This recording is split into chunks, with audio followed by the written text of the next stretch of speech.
사조용전 21권입니다. 이 영상을 보시면 깡패를 만나도 걱정 없으십니다. 사실 매초풍은 우연히 주막으로 들린 것이고 하필 주막 안에 전진칠자가 있어 당황하고 있었습니다. 그러나 전진칠자는 매초풍을 그냥 보낼 맘이 없었으니 버럭쟁이 구척이가 매초풍한테 황약사를 불러오라고 소리쳤습니다. 황약사가 주백통을 살해했다고 알고 있었기 때문이었습니다. 매초풍도 사부인 황약사를 무시하는 말투에 흥분을 해버렸습니다. 이내 구척이한테 무섭게 달려드는 매초풍이었습니다. 이때 매초풍은 200인력이었고 구척이는 100인력이었습니다. 그러나 구척이에는 6명의 사형사제들이 있었으니 전진칠자가 한데 모여 강력한 내력을 발산했습니다. 단 한 방의 내력 발산에 나가 떨어져 버린 매초풍이었습니다. 그럼에도 매초풍은 황약사를 모욕한 구척이를 용서할 수 없었습니다. 하여 매초풍의 채찍쇼가 시작되었습니다.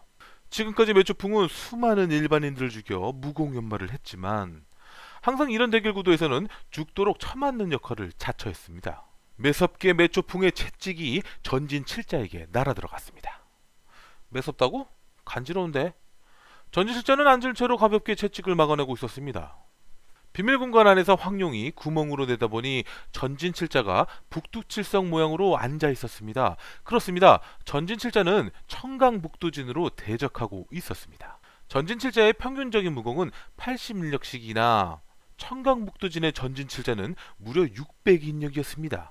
하여 어찌 200인력인 매초풍이 상대가 되겠습니까? 그대로 얻어맞고마는 매초풍이었습니다. 무공처리가 극심하니 마음만 먹으면 매초풍을 단번에 해치울 수 있었습니다. 다만 전진칠자는 도가의 도사들이라 살생을 기피하고 있었을 뿐이었습니다. 하지만 매초풍은 죽도록 맞을 때까지 무조건 덤벼드는 성격이었으니 이 싸움은 곽정에게만 유리한 것이었습니다. 구멍으로 청강북두진을 본 곽정은 구음진경에 해석 못하던 구절을 깨달아 버렸습니다. 하여 250인력이던 무공이 300인력으로 상승되었습니다. 그때였습니다. 전진칠자와 매초풍이 깜짝 놀라고 말았습니다. 바로 황약사와 구양봉이 주막에 나타난 것이었습니다. 전진칠자는 황약사를 보자마자 무작정 달려들었습니다.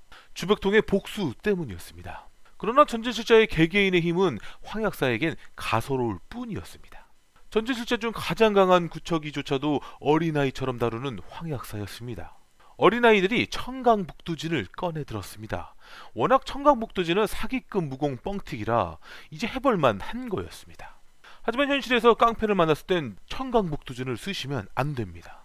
그랬다간 스스로 따귀를 때려야 집에 들어갈 수 있을 겁니다. 이렇게 말이죠. 언제 이걸 다 치고 앉았냐? 2군데 이상 터질 때까지 각자 쳐.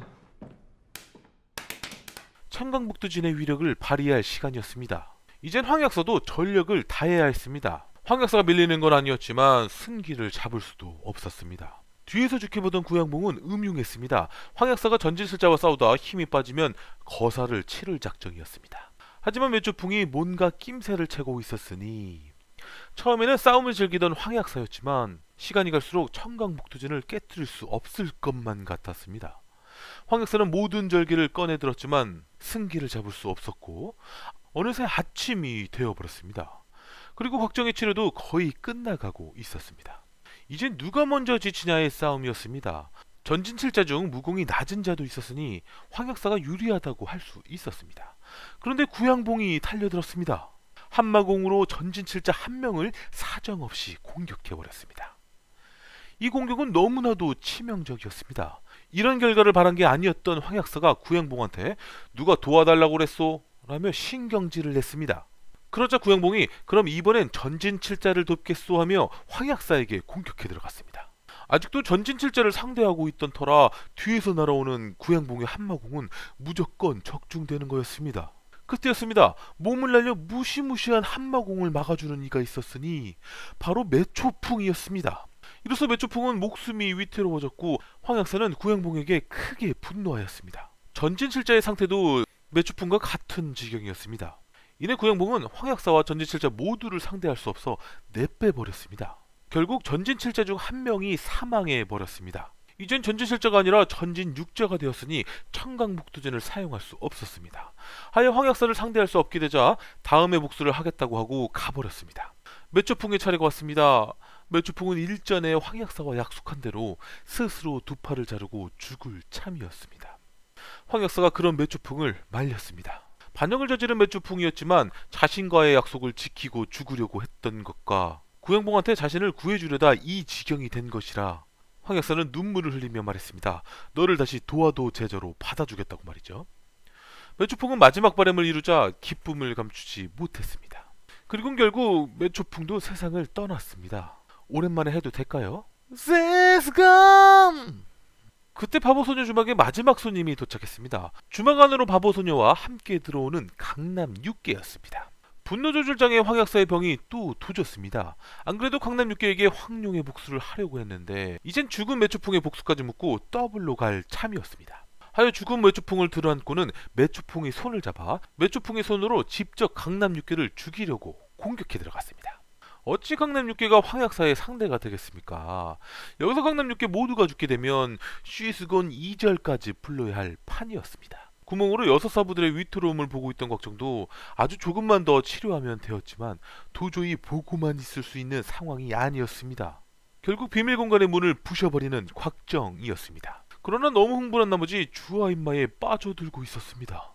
곽정과 황룡을 발견하자 싸움을 멈춘 황약사였습니다. 그리고 황룡이 살아있는 모습을 보고 몹시 기뻐했습니다.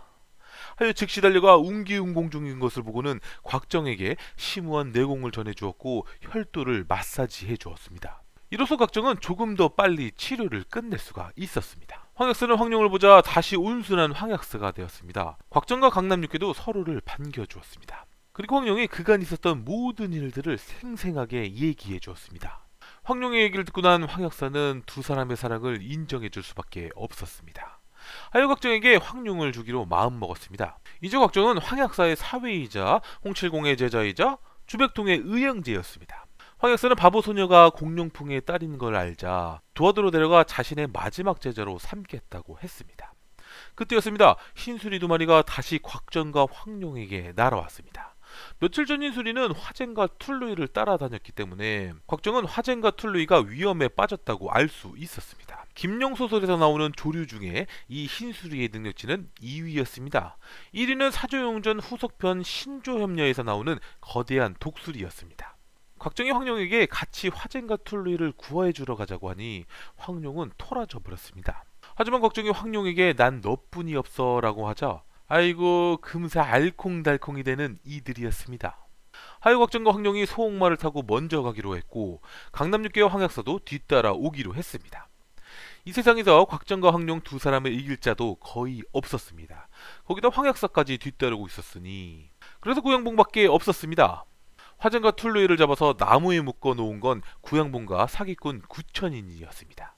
물론 구천인은 입으로만 실력 발휘를 했을 겁니다. 소옥마를 타고 흰수리를 쫓아가니 금세 화쟁과 툴루이를 찾을 수 있었습니다.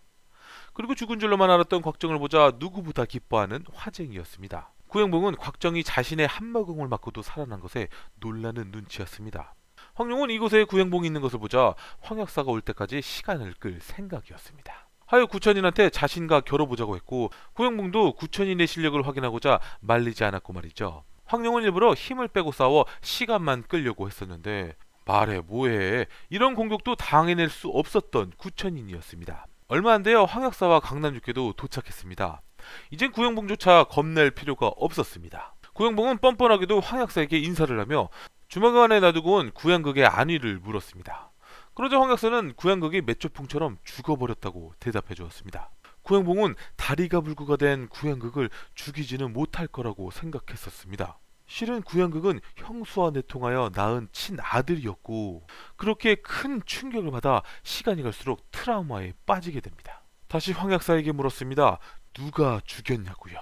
황약사가 그놈은 전진파의 무공과 도화도의 무공을 배웠다고 대답했습니다. 구양극을 죽인 양강은 전진파 구척이의 제자였으며 도화도의 매초풍의 제자였습니다. 방금 황약사의 대답은 참 거지 같았습니다. 오해하라고 작정하지 않고서야. 역시나 구영봉은 곽정이라고 확신했습니다. 곽정은 전진파의 내공을 배웠고 도화도주 황약사의 사위였으니까요. 구영봉은 아들의 복수를 해야 했습니다. 하여 자신은 황약사를 상대하고 구천인에게는 남은 8명을 상대하라고 했습니다. 그놈의 입방정은 인정해줘야 했습니다. 구천인은 남은 8명을 빨리 해치우고 구영봉마저 도와주겠다고 했습니다. 그런데 이 계획은 구천인이 명성대로 강했다고 하더라도 힘들었습니다. 이유는 곽정이 너무 강해져 버렸기 때문입니다. 그때였습니다. 구천인이 갑자기 똥이 매렵다고 숲을 속으로 허겁지겁 뛰어들어갔습니다. 그리고 바로 바지를 데리고 이를 보기 시작했습니다. 그런데 시간이 많이 지나도 일어날 생각을 안 했습니다. 이상함을 느낀 황약사가 탄지신통으로 단검을 발사해 명중시켰습니다. 곽정이 가서 확인해보니 외투만 나뭇가지에 걸쳐 있었고 구천인은 이미 내빼버렸습니다. 그때였습니다. 구천인 때문에 모두들 방심하고 있었을 때였습니다. 갑자기 황룡한테 무섭게 달려드는 구양봉이었습니다. 곽정이 급하게 구양봉에게 공격해보았지만 거리가 닿지 않았습니다. 두 번은 당하지 않는 황약사였습니다. 구양봉의 한마공을 막아섰습니다. 황약사의 반격을 반동으로 삼아 곽정에게 공격해 들어가는 구양봉이었습니다. 실은 애초부터 계산하고 있던 행동이었습니다. 이번 공격은 구양봉의 힘과 황약사의 반동의 힘을 합쳐 역대급 공격이었습니다. 너무나 힘이 엄청나서 맞겠다고 나섰다간 죽었을지도 모를 일이었습니다. 하지만 곽정은 무공이 높아질 대로 높아진 터라 해안도 늘었습니다. 못 막을 걸 미리 알고는 몸을 날려 피해버린 곽정이었습니다. 기회는 한 번뿐이었습니다. 복수를 기약하며 도망쳐버리는 구양봉이었습니다. 구양봉은 곽정만큼은 반드시 죽여버리겠다고 뼈에 새겼습니다. 하지만 곽정은 황약사 손에 먼저 죽게 생겼으니 화증과 툴루이를 풀어주고 오랜만에 반갑게 제외하는 곽정이었습니다. 황약사가 황룡에게 곽정과 다정해 보이는 화쟁이 누군지 묻자 황룡은 처연하게 곽정의 약혼녀라고 대답했습니다. 피가 거꾸로 쏟는 황약사였습니다. 황약사는 곽정과 화쟁 두 년놈을 죽여버리겠다고 소리쳤습니다. 황룡이 곽정의 사연을 말해주자 조금 양보해서 이번에 곽정 보고 직접 화쟁을 죽이라고 했습니다. 그러자 곽정이 제겐 황룡뿐이라고 말하자 조금 더 양보해서 그럼 다신 화쟁을 만나지 말라고 했습니다. 곽정이 대답을 못하자 좀 많이 양보해서 그럼 누구와 결혼할 건지 대답하라고 했습니다. 여기서 황룡과 결혼하겠다고 하면 되는 거였습니다.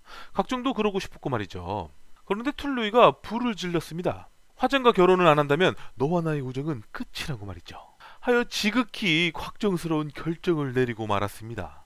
어찌 남자가 돼서 약속을 번복할 수 있냐라는 생각이었습니다. 앞으로 나서서 모두에게 자신의 결정을 말했습니다. 나 곽정은 신의가 없는 사람이 아니니 반드시 화쟁과 결혼해야 하오 라고 말이죠. 좀 전까지 7일 동안 소변 한 번 안 누고 치료해준 황룡을 버리고 말았습니다. 전 김영 소설에서 곽정이란 캐릭터를 가장 좋아합니다. 하지만 이 장면에서는 절로 욕이 마구 쏟아져 나오고 말았습니다. 이런 개씨 그만의 모두들 저처럼 욕을 하고 싶었을 겁니다. 황룡은 비참했습니다. 그리고 너무나도 아팠습니다. 이렇게 사조영전 21권이 끝났습니다. 누가 저 대신 욕을 해주실 분이 없으실까요? 댓글로 말이죠.